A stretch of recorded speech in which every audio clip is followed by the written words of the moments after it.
So these kind of trials are what Allah is using to raise your rank, to be close to Him, to be near Al-Arsh. When matters get to where you think they're no longer bearable, remember that first dip into Jannah. Always remember that. Keep it in your mind. The most miserable man to face on the face of this earth.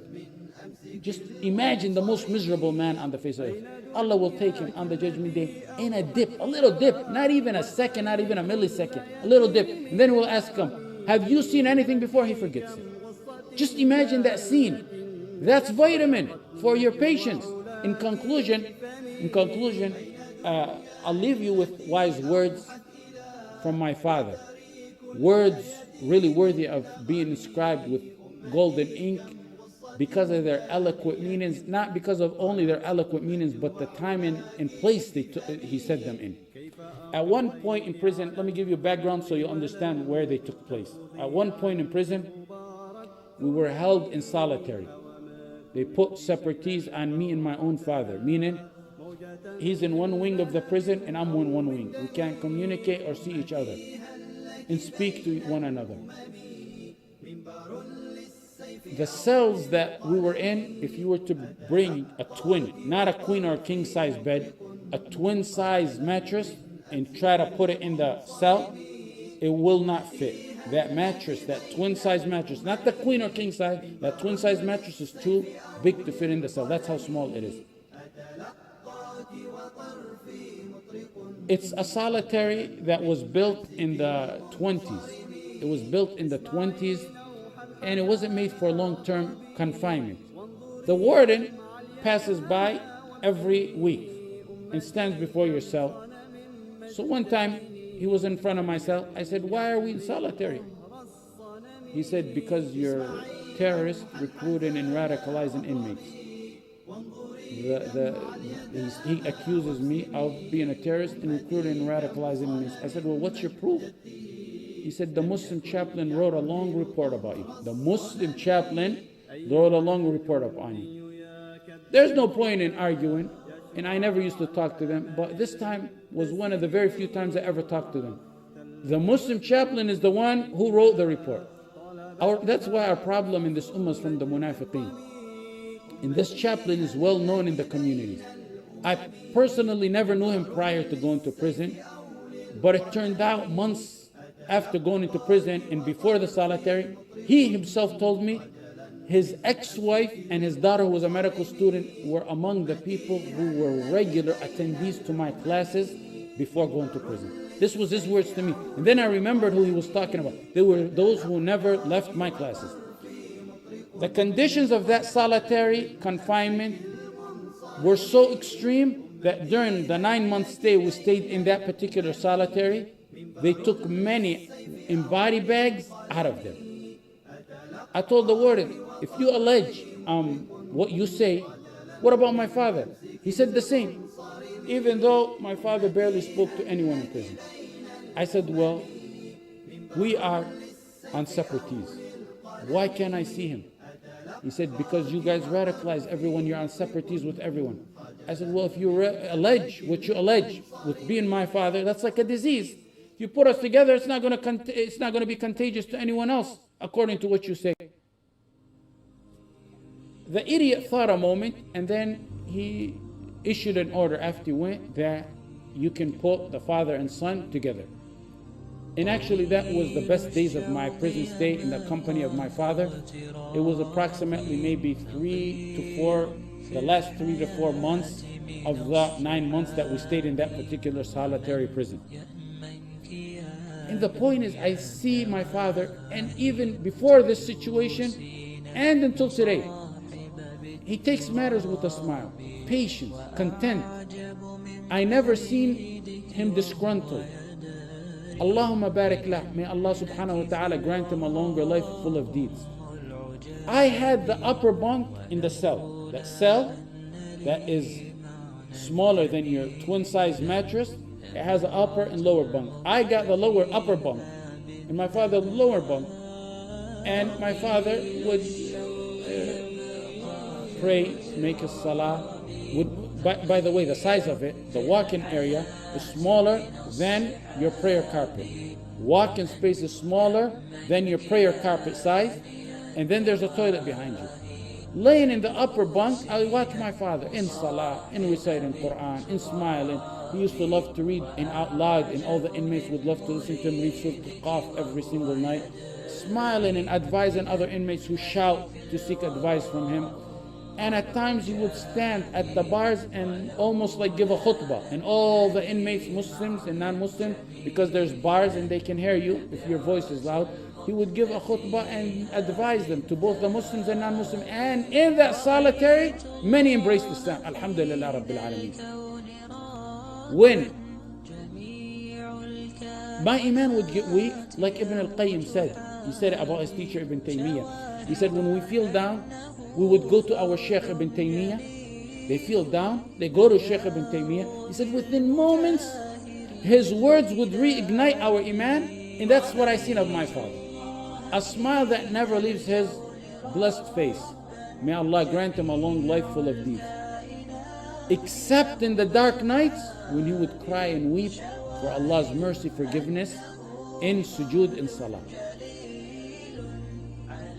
Freezing in that prison was below zero, because the freezing weather, that was in Michigan, and it gets below zero, and that they would take the blankets from us. Imagine in a weather that's below zero, in a building that has no function in heat. It's an asbestos manifest building with no function in heat. Sometimes they would pass by where they would purposely not give us food. Days, I say. Water would be all that we consume. Ruthless, relentless animals who return from Iraq, they want to exert their revenge on helpless prisoners. Actually, I shouldn't say animals, because that's disrespecting animals. To be just, there was some few who disapproved of this. I remember one Mexican guard who just returned from Iraq, and he got his citizenship as a Mexican national in the US. He got it as a US for fighting. There's a statute or a law where those who fight for a number of years can get, with the American Army, can get their citizenship. He used to stand in front of the bars, in front of our cells, and look at my father and literally cry and say, I don't know how they could do this to you. Those are exceptions. The rules are not based on exceptions. Several days before they separated me and my father to different prisons, I was laying in the upper bunk looking at my father's glowing smile and radiant face as he walked in place. That's the exercise, you walk in place, and he was reading Quran. I said, Ya Abati, did you ever get doubts in your iman, or your iman become weak ever in this trial that we're going through? The torture in prison, the family abandoned by the world, the illness that he's going through, the illness of my mother, may Allah raise her rank to Firdaus, loss of property, loss of nearly everything. Every last person you know is nowhere to be found. And more and more and more that you can go on. There comes a point where even the messengers say, حَتَّى إِذَا اسْتَيْأَسَ الرُّسُلُ وَظَنُّوا اسْتَيْأَسَ. Give up hope. حَتَّى يَقُولَ الرَّسُولُ وَالَّذِينَ آمَنُوا مَعَهُ, the verse we just mentioned, مَتَى نَصْرُ اللَّهِ. The messenger and the tight-knit, which are the close believers with the messenger, get afflicted with severe poverty and illness and are shaken to the point the messenger and those next to him say, when is the victory of Allah going to come? When the messengers gave up hope, حَتَّى إِذَا اسْتَيْأَسَ الرُّسُلُ. So messengers go through this. Ibn al-Qayyim rahimahullah said, when our iman used to weaken, we go to our Shaykh Ibn Taymiyyah. I gave you that intro so you know what circumstances these words were said in, and you understand them. Because one laying on a mattress, $1,000 mattress or $500 mattress or a waterbed with his wife next to his side is not like one sleeping on a bunk bed in a below zero weather, near below zero weather at times, with no heat and no blanket under him or on top of him. Or sometimes it would be the opposite. In summer, it would be extremely hot and no fan or no air conditioning. And it's an extremely closed building where you barely can get any air. My father's face lit up to my question with a serious look, and he looked me in the eyes and he said, among the most inspirational things I heard in my lifetime from someone living. He said, Habibi, if this didn't happen to us, that's when I would have doubts. If this didn't happen to us, that's when I would doubt the path. As a Muslim, as a da'iyah, as a Muslim steadfast on the path, it's not the binoculars you look at life is not like others look at it. They look at life as if they're going to graduate elementary, junior high, high school, finish their grade school. Then they look at life as going to undergrad, getting a master's, maybe a PhD, in the future getting married, or during that, possibly having kids, raising kids, and working. And then after all that, retiring, sitting on a rocking chair in some beachfront secluded resort with the old wife by his side, looking at their grandkids awaiting death. As a Muslim, you live for a cause, and that's not materialistic things are not your cause. قُلْ إِنَّ صَلَاتِي وَنُسُكِي وَمَحْيَايَ. My life is for the sake of Allah. You strive for that cause and you endure the hardships that come along with it. You don't ask for them, but you expect them and you handle them. A man of principles and deen, let alone one who conveys it, is always going to face struggles. The sad thing is, you read books and you read biography of mobsters, killers, and maybe communists, and people who follow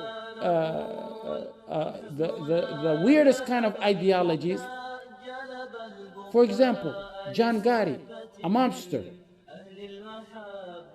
They, when you read about their life, have more patience for the filth that they believe in more than the people of La ilaha illallah do, and the patience that they endure for La ilaha illallah. You're amazed at that. My father was telling me he heard an interview by the famous reciter Abu Bakr al-Shatiri. And they asked Abu Bakr al-Shatiri, why does your tone when you recite Quran, the famous reciter, you all know him, why does your tone have some sadness to it? He said, when I began to memorize the Quran, I was hit with a calamity. And then the calamities used to fall one after the other. From then till today, they fall one after another upon me. So that's the life of the believer. You have to endure it with patience and stay steadfast and firm. Have these kind of matters in your head and in your belief and in your heart. That way, when a trial comes, you're strong enough to carry it on. I could actually, one of the points I wanted to give is many people who fail the test. Many people we've heard of, and I could possibly name some names. I was going to name some because they're open about it. They're open about that they left the path that they were on before due to a small trial. Not even a trial. They seen the world's changing, their world's review, how the world perceives things change, so they changed in accordance. How does one like that expect to be patient during trials if trials hit him when he himself is doing it for the cause of others? Do you expect Allah to be by your side? With this we'll conclude because there's no more time. Inshallah, next week we're going to start with Wal Asr, tafsir.